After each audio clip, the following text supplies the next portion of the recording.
Nous vous remercions pour la visite. Et en fait, les rebâtisseurs est une asbel chrétienne non dénominationnelle qui a pour vision voir un Congolais s'améliorer, aller de mieux en mieux. C'est ça notre raison d'existence. Et nous sommes contents de votre visite.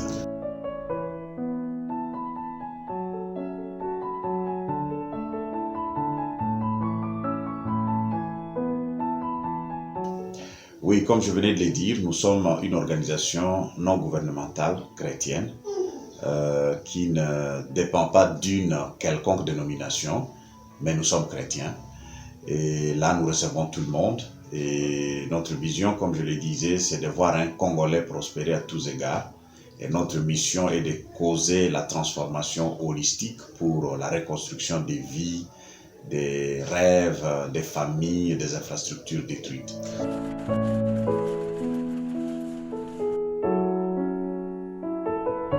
C'est que les rebâtisseurs, c'est une organisation qui fait beaucoup de choses dans les domaines d'intervention. Nous avons la pacification, nous avons l'évangélisation, nous avons l'apprentissage de métiers, nous avons l'assistance humanitaire et beaucoup d'autres choses. Mais aujourd'hui, vous nous visitez au centre, dans nos bureaux et dans le cadre de l'apprentissage de métiers, ici sur place à notre base, nous organisons nombre de formations, entre autres la coupe et couture.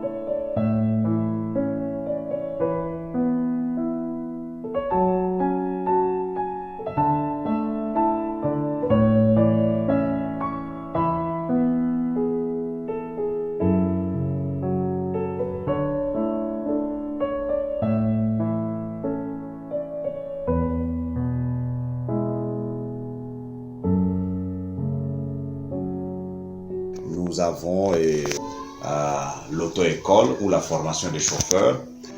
Une question, il est posé. Pas de question.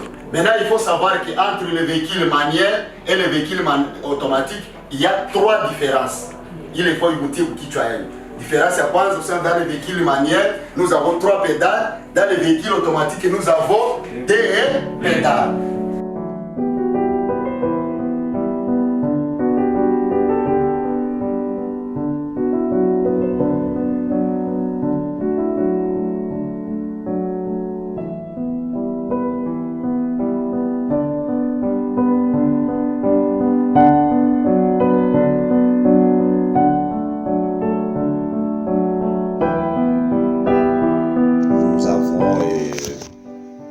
L'anglais, nous avons l'informatique, nous avons la cuisine améliorée et très bientôt nous voulons faire entrer la mécanique générale, nous voulons faire entrer l'alphabétisation et d'autres programmes.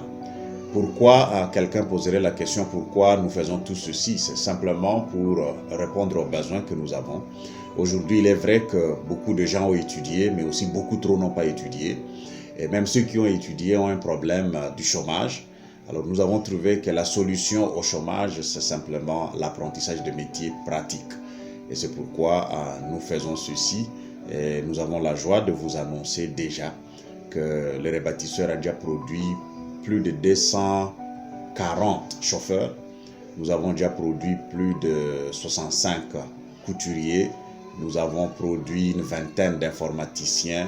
Nous avons produit des beautés esthéticiens parce que nous faisons aussi la beauté esthétique, les cheveux et consorts.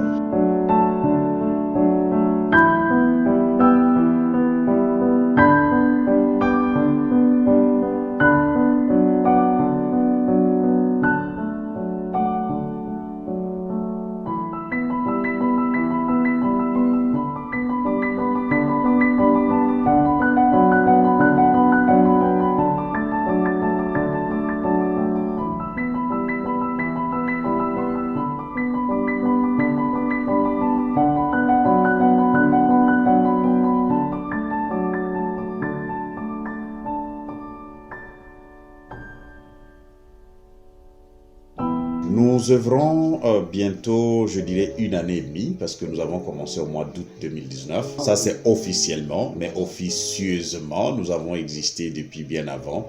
Nous avons travaillé à travers l'Église et finalement, il était important que nous puissions œuvrer indépendamment parce que la croissance était grande. Et c'est pour cette raison-là que nous sommes ici dans nos bases et nous essayons de faire ce que nous pouvons. Les réalisations sont nombreuses. Comme je venais de les dire, si nous allons sur le plan organisationnel, dans 1 année, nous avons secouru au-delà de 20 000 ménages en assistance en vivres et non-vivres. Nous avons construit 3 églises qui ont été détruites par les conflits. Nous avons construit une école de 8 salles de classe avec un bureau qui a été aussi détruite dans un village. L'école, nous l'avons reconstruite à l'Oignon. Nous avons traité médicalement et assisté médicalement une vingtaine de personnes. Nous faisons étudier une vingtaine d'orphelins au niveau primaire, secondaire et même universitaire. Nous avons formé au niveau de la formation ici, comme je le disais, au moins 235 chauffeurs. Nous avons formé 65 couturiers. Nous avons formé une vingtaine d'informaticiens, une dizaine de cuisiniers, comme on le dit, et de beauté esthéticiens. Et nous continuons. Présentement, nous avons presque 80 autres élèves qui apprennent la coupe et couture. Dans l'auto-école, nous avons une vingtaine. Dans la beauté esthétique, nous avons, je crois, 7 ou 8 à l'informatique même. Donc, nous sommes en train d'évoluer. En un mot, ce que nous pourrions dire, c'est que l'évaluation est hautement positive.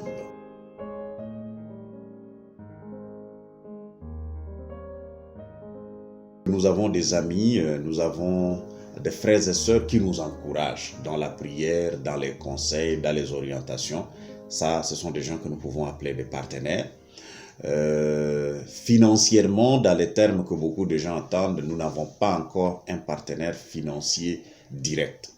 Mais ici, nous voudrions remercier le gouvernement provincial qui, plus d'une fois, nous a assistés avec de petits moyens pour nous accompagner, surtout dans le cadre de la pacification où nous organisons beaucoup de sommets de paix.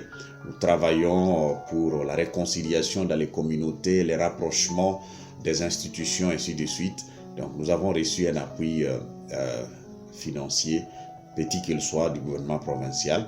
Mais à part ça, nous, les visionnaires, nous avions mis des moyens conséquents pour l'organisation et nous attendons que les autres qui trouvent que l'œuvre que nous sommes en train de faire est importante et cruciale même, de venir nous tendre la main d'assistance et d'association. Nous serons contents de continuer à œuvrer avec d'autres partenaires.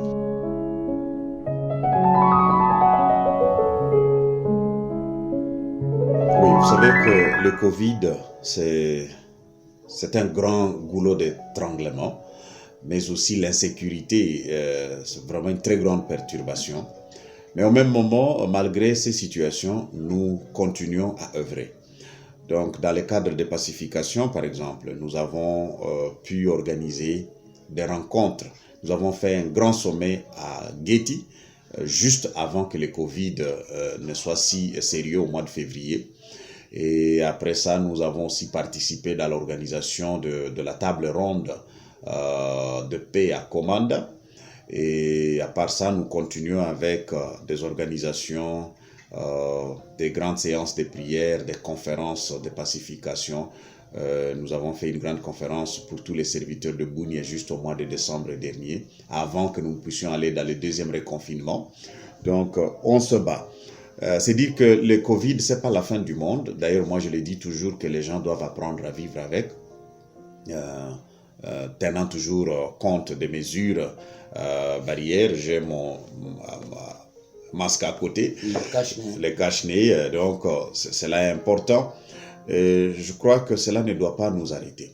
Alors, concernant nos activités, nous nous rassurons que les mesures barrières sont observées. Les salles de classe ne sont pas surpeuplées. Donc, de cette manière-là, nous continuons.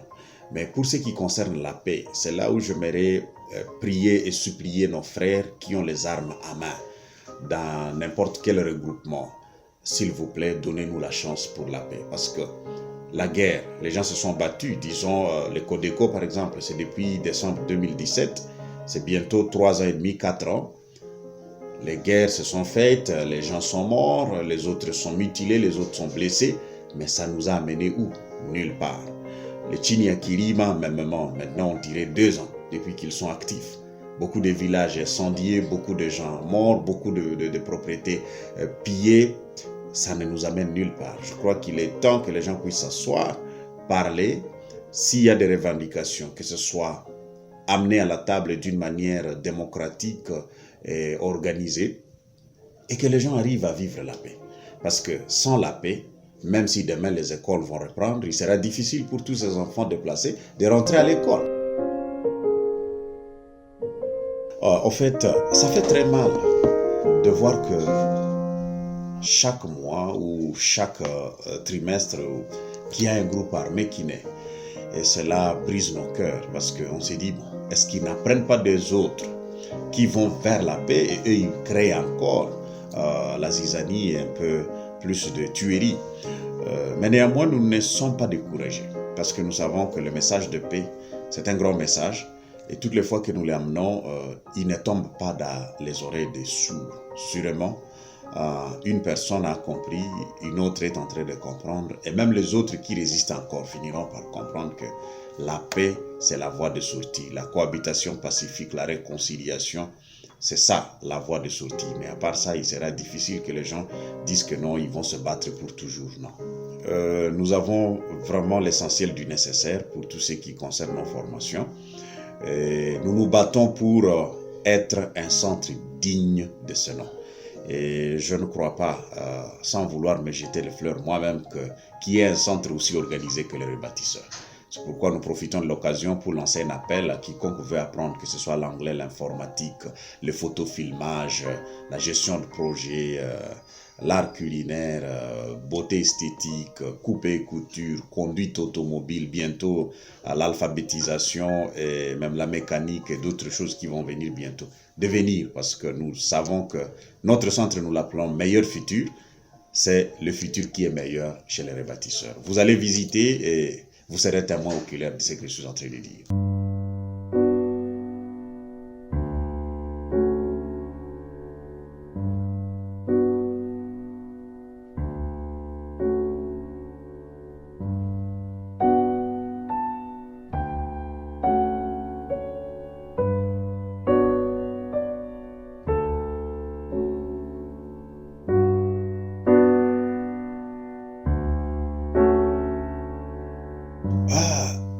Ça, c'était une très grande surprise pour nous parce que ce que nous faisons calmement, dans l'ombre, nous ne savions pas qu'il y a des gens qui étaient en train de suivre.